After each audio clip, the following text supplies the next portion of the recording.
बहुत सारे ऐसे लोग हैं जो ट्रांसप्लांट तक पहुंचने से पहले उनकी डेथ ही हो जाती है, क्योंकि वो एक्सपेरिमेंट ही करते रह जाते इतनी बड़ी बीमारी में। वो एक्सपीरियंस मेरे लिए बहुत बुरा था। मैं तो यही बोलूँगा कि वो मैं लाइफ सपोर्ट पे था बेसिकली, उससे ज़्यादा मुझे कोई फ़ायदा नहीं हो रहा था। ट्रांसप्लांट से पहले मेरी लाइफ बहुत ज़्यादा टफ थी। मुझे यही लगता था कि इससे ज़्यादा बेटर है कि मैं मर जाऊँ। वो कह रहे थे कि 6 महीने या ज़्यादा से ज़्यादा 1 साल आप जिंदा रहोगे।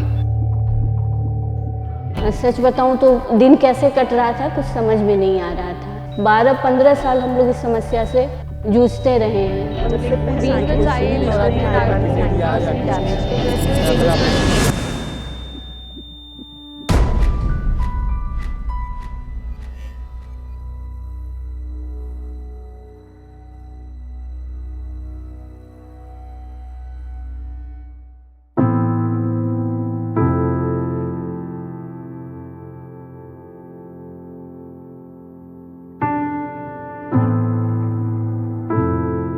सन 2017 में मेरी वाइफ को मतलब काफ़ी तबीयत उसकी ख़राब हो रही थी। उसको वॉमिटिंग, बॉडी में स्वेलिंग हो रही थी काफ़ी, तो हम लोग वहीं देहरादून में हॉस्पिटल में ले गए। देन डॉक्टर ने बताया कि आपका जो बॉडी में इन्फेक्शन है, किडनी का इन्फेक्शन बढ़ गया है, आपकी उस वजह से किडनी डैमेज हो चुकी है, तो उसके लिए आपको डायलिसिस में रहना पड़ेगा। डायलिसिस हमने सुना भी नहीं था कभी कि डायलिसिस क्या होता है और कैसे होता है। फिर डॉक्टर ने बताया कि ऐसे करके मतलब बॉडी में से ब्लड निकाल के उसको फ़िल्टर करते हैं और उसके बाद आगे लंबा प्रोसेस चलता है। फिर उन्होंने हमें ट्रांसप्लांट के लिए भी बताया था, लेकिन हम उसके लिए तैयार नहीं थे उस समय, क्योंकि हमें कोई नॉलेज नहीं थी उस बारे में। तो हमारा डायलिसिस स्टार्ट हुआ, कम से कम 15 to 20 डेज़ में हॉस्पिटल में रही, वहाँ कंटिन्यू मेरा डायलिसिस हुआ। उसके बाद डिस्चार्ज होने के बाद हम जब आए तो कंटिन्यू मेडिसिन चली। फिर तबीयत ख़राब 1 महीने बाद ठीक रही, फिर उसके बाद डायलिसिस हुआ, फिर 1 महीने ठीक रही, फिर डायलिसिस हुआ। तो मतलब हमें उसमें कुछ बेनिफिट नहीं लगा। उसके बाद हम लोग डायलिसिस में मतलब लगातार तो नहीं, बीच बीच हम लोग डायलिसिस कराते थे। फिर इनकी तबीयत में कोई सुधार नहीं रहता था, बीच में तबीयत ख़राब हो जाती थी इनकी। तो किसी ने हमें फिर आयुर्वेदिक के बारे में बताया, तो हम आयुर्वेदिक की इसमें भी गए। वहाँ पे भी मैंने कम से कम 1 साल दवाई खाई। उसकी वजह से मेरा हीमोग्लोबिन डाउन हो गया, 6 पे पहुँच गया था, और मैं इतनी भी उस स्टेज में नहीं थी कि मैं चल पाऊँ। और मेरी जो हेल्थ है वो दिन ब दिन बिगड़ने लगी। मुझे कुछ अच्छा नहीं लगता था, किसी से बात करना अच्छा नहीं लगता था।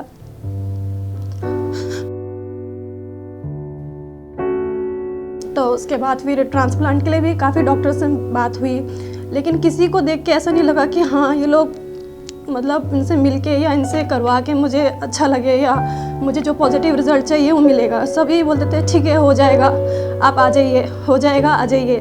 हमें वो सेटिस्फेक्शन नहीं मिल रहा था। तो मैंने अपनी सारी होप्स ही खो दी थी कि अब मैं कभी शायद ही कभी ठीक हो पाऊँगी।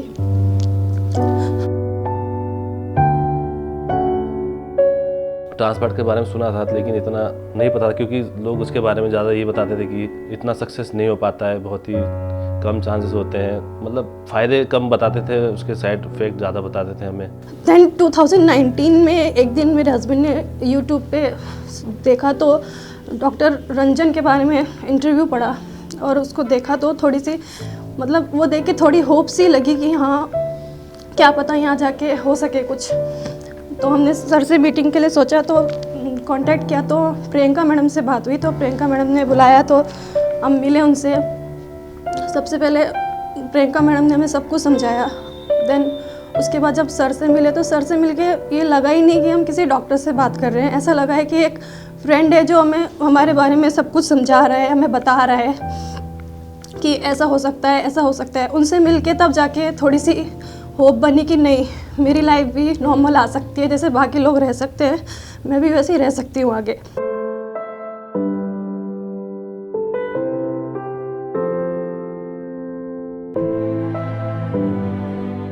जो प्रोसीजर चलता है इसमें शुरू में, वो करवाने के बाद हमने फिर इनका ट्रांसप्लांट लास्ट दिसंबर में करवाया, और 10 तारीख की डेट थी हमारी, 10 तारीख को, लेकिन हो नहीं पाया। इनको कार्डियक अरेस्ट हो गया था इनको, तो काफ़ी क्रिटिकल स्टेज में पहुंच गई थी, तो हम लोग काफ़ी डर गए थे उस समय। गीता का ट्रांसप्लांट मेरे लिए काफ़ी इम्पॉर्टेंट था, क्योंकि इनका जो कार्डियक फंक्शन था वो काफ़ी कमज़ोर था। जब किसी की किडनी ख़राब होती है तो ब्लड में यूरिया और क्रेटिनिन कई ऐसे मॉलिक्यूल्स होते हैं जिनका लेवल बढ़ जाता है, पोटेशियम का लेवल बढ़ जाता है। इसकी वजह से जो हार्ट की फंक्शनिंग होती है वो काफ़ी पुअर हो जाती है। ऐसे मरीज़ों में जो दिल की धड़कन होती है वो थोड़ी कमज़ोर रहती है। गीता का केस भी काफ़ी कुछ ऐसा ही था। तो जिस दिन गीता का ट्रांसप्लांट था उस दिन जब इनको बेहोश किया गया तो एनेस्थीसिया के दौरान इनके हृदय गति काफ़ी कमज़ोर हो गई और एक तरह से पूरी तरह से रुक गई थी। हमारी जो एनेस्थीसिया की टीम थी या कार्डियक टीम थी उन्होंने बहुत स्विफ्टली एक्ट करके इनको डिफिब्रिलेटर द्वारा दोबारा से कार्डियक इम्पल्स दिए, जिसके बाद ये रिवाइव हुई और एक तरह से उस अरेस्ट से वापस आई। उस दिन फिर हम लोगों ने इनका ट्रांसप्लांट नहीं किया, ये पूरी रात वेंटिलेटर पे रहीं और 1-2 दिन के बाद जब इनके हृदय की कंडीशन स्टेबलाइज हुई फिर हम लोग ने इनका ट्रांसप्लांट किया। बट थैंकफुली गीता की रिकवरी बहुत अच्छी रही और अब इनके हार्ट की फंक्शन की भी रिकवरी पूरी तरह से हो गई है। और इन मरीज़ों में यही अच्छी बात होती है कि जब इनका किडनी ट्रांसप्लांट हो जाता है तो उतनी तेज़ी से इनके हार्ट की रिकवरी भी होती है और गीता के केस में ऐसा ही रहा। और हम सभी लोगों को बहुत खुशी है कि हम लोग इस ट्रांसप्लांट को सफल कर सके। हम रूटीन में बहुत सारी ऐसी किडनी ट्रांसप्लांट सर्जरीज करवाते हैं जिनकी हार्ट की कंडीशन बहुत पुअर होती है, जिनका हार्ट की फंक्शनिंग बहुत पुअर होती है। And over the years we have developed protocols, we have developed a very good team and we have all the infrastructure and the facilities to successfully manage these type of patients. बहुत खुशी होती है देख के कि अब गीता एक normal life जी रही है। जैसे हमने उसे 2 बारी ऑपरेशन थिएटर में देखा, एक बारी उसको अरेस्ट भी हुआ and she was revived and it gives us immense happiness and satisfaction to see her lead a normal life today.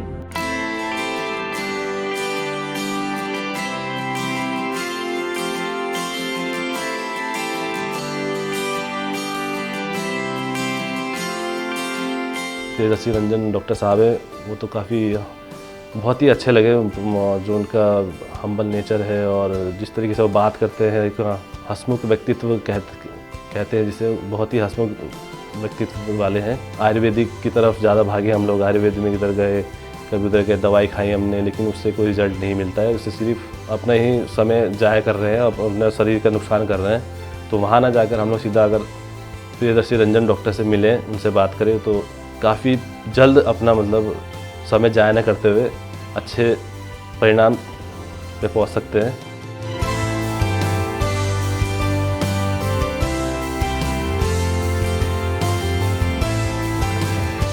अब मैं बिल्कुल नॉर्मल महसूस कर रही हूँ और अच्छा लग रहा है बहुत ज़्यादा कि लाइफ बहुत अच्छी है। और मैं सबको बहुत थैंक यू बोलना चाहूँगी। और जो बोलते हैं ना रियल सेंटा जो होते हैं वो रंजन सर है मेरे लिए, क्योंकि उनको मिलके ऐसा लगा कि हाँ मतलब लाइफ अच्छी हो सकती है। तो थैंक यू वेरी मच। और जो स्टाफ है यहाँ का वो भी बहुत अच्छा है।